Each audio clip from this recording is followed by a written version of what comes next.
दोस्तों, ये कहानी है झारखंड के रहने वाले इंद्र की। इंद्र एक बिजली मैकेनिकल था। ऐसे तो उसका काम ही था कि कहीं जगह पर टावर पर चढ़कर तारों की मरम्मत करना। वैसे तो ये हर बार कई लोगों के साथ मिलकर बिजली के तारों को मरम्मत किया करते थे। जैसा कि ये बताते हैं कि एक बार उन्हें झारखंड के ही इलाके में जाकर एक टावर पर चढ़कर बिजली को ठीक करना था। वो टावर एक सुनसान खेतों के बीच में पड़ा था। बहुत बार आप लोगों ने भी देखा होगा खेतों के बीच से कितनी सारी टावर गुजरते हैं। वैसे बड़ी खराबी होने पर तो कम से कम 3 से 4 लोग साथ में आया करते हैं, परंतु उस दिन बस थोड़ी सी ही खराबी थी, इसलिए मुझे अकेले ही जाना पड़ा उस टावर को ठीक करने के लिए। टावर एक सुनसान खेतों के बीच में स्थित था।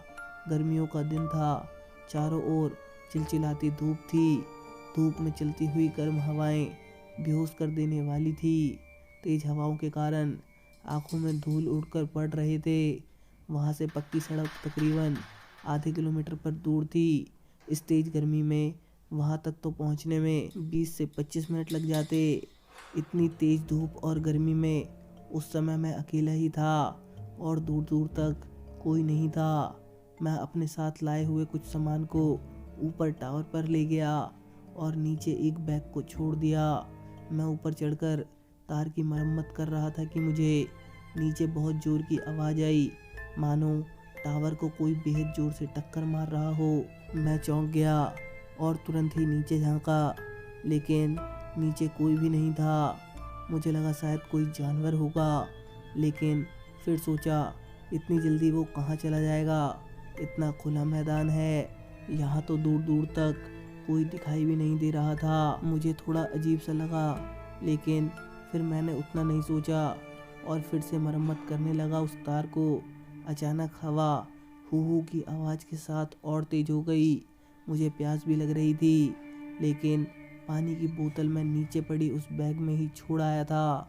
मैंने सोचा जल्दी जल्दी काम ख़त्म करके नीचे जाकर पहले पानी पी लूँगा, क्योंकि मेरा गला बहुत सूख रहा था। कुछ ही मिनटों में फिर से लगा नीचे टावर को कोई धक्का दे रहा हो। मैं डर गया। मैं तुरंत ही नीचे झांका, लेकिन नीचे कोई भी नहीं था। मैं डर रहा था। मुझे लगा कि आखिर इस सुनसान क्षेत्र में कौन ऐसा कर रहा है। मुझे कुछ समझ नहीं आ रहा था। मैं अपना काम करके जो ही नीचे उतरा तो देखा कि मेरा बैग वहाँ बिखरा पड़ा है। मैं एकदम सहम सा गया। अरे ऐसा कैसे हो सकता है? लेकिन फिर सोचा शायद इतनी तेज हवा चल रही थी, उसी के कारण हुआ होगा। मुझे अच्छी तरह से याद है कि जैसे ही मैंने उस बैग को खोला, उसमें मेरा बोतल नहीं था। मुझे उसमें बोतल की जगह जानवरों की हड्डियाँ मिली। मैं बहुत डर गया था और गर्मी की वजह से मुझे चक्कर भी आने लगे। फिर मैं किसी तरह हिम्मत जुटाकर वहाँ से भागने की कोशिश करने लगा। आज तक मैंने कभी भूत प्रेत नहीं देखा था, लेकिन उस दिन खेत में थोड़ी दूर पर ही एक औरत को काले लिबास में बैठा हुआ पाया। उसे देखकर तो मेरे चेहरे के रोम रोम खड़े हो गए। मैं पूरा थर्रा उठा। इस तरह की अनुभूति मुझे पहले कभी नहीं हुई थी। मुझे ऐसा लग रहा था मानो मेरे शरीर में जान ना हो। मैं तुरंत ही अपना बैग वहीं छोड़कर सामने उस सड़क की तरफ भागने लगा।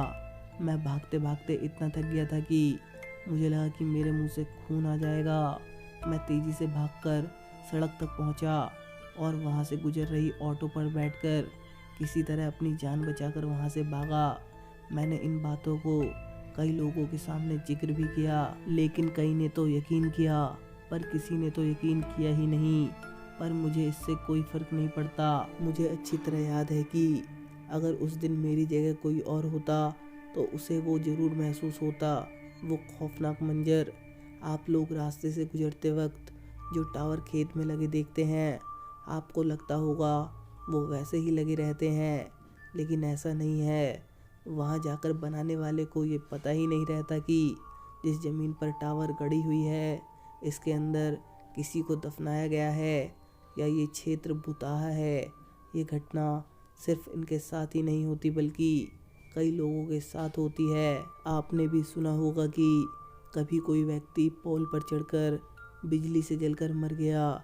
लोग तो सिर्फ उसी की गलती मानते हैं। शायद वो बिजली से टकरा गया होगा और मर गया, पर हर बार ऐसा नहीं होता। इसके पीछे भी राज होता है। शायद उसे किसी प्रेत ने ही धक्का मारा हो बिजली पर गिरने के लिए और वो जलकर मर गया। हर लोगों की किस्मत इंद्र जैसी नहीं होती और लोग मर जाते हैं। कभी भी अकेले किसी सुनसान जगह पर जाना खतरे से खाली नहीं होता है। तो दोस्तों, आपको ये सच्ची घटना कैसी लगी मुझे कमेंट करके ज़रूर बताइए, और वीडियो अच्छी लगी हो तो वीडियो को लाइक करिए और अपने दोस्तों के साथ शेयर करिए। और ऐसी ही रियल इंसिडेंट वीडियो देखने के लिए चैनल को ज़रूर सब्सक्राइब करिए। मैं मिलता हूँ आपको इसकी नेक्स्ट वीडियो में। तब तक के लिए गुड बाय, टेक केयर।